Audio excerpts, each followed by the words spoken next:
ነብያችን ሰለላሁ ዐለይሂ ወሰለም ኸዲጃን ሲያገቡ ስንት ዓመታቸው ነበር?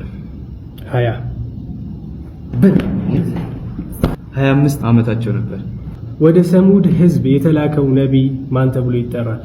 ወደ ሰሙድ ነብዩላህ ሷሊህ ወኢላ ሰሙድ አኻሁም ሷሊሃ። ረሱል ሰለላሁ ዐለይሂ ወሰለም መካ ውስጥ የቆዩት ለስንት ዓመታት ነበር? ዳዋ ያደረጉት 40 ረሱላህ ሰለላሁ ዐለይሂ ወሰለም መካ ውስጥ ዳዋ ያደረጉት ለ13 ዓመታት ነው። በሰው ልጅ ታሪክ ውስጥ ረጅሙ ጉዞ የትኛው ነው?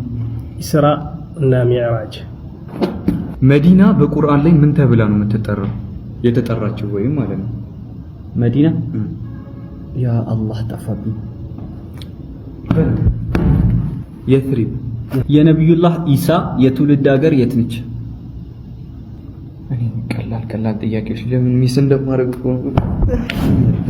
የነብዩላህ ኢሳ የትውልድ ሀገር ፍልስጤም ነች። ቁርአን ላይ 3 ሱራዎች አሉ።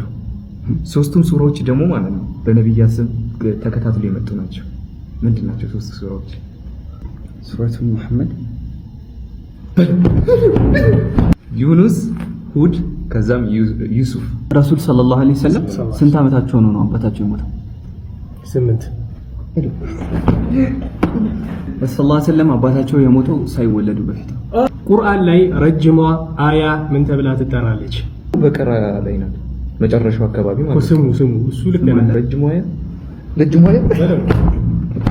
አየቱ ደይን በቀራ መጨረሻ ላይ ያለችው የነብያችን ሰለላሁ ዐለይሂ ወሰለም የልጆች ብዛት ስንት ናቸው? 7። አሬ ማበለው። የቁርአን እናት የምትባለው ሱራ ምንድን ነች? የቁርአን እናት ፋቲሃ። የትኛው ነብይ ነው አላህ Subhanahu Wa Ta'ala በበሽታ የፈተነው? ያህያ። ነብዩላህ አዩብ አለይሂ ሰላም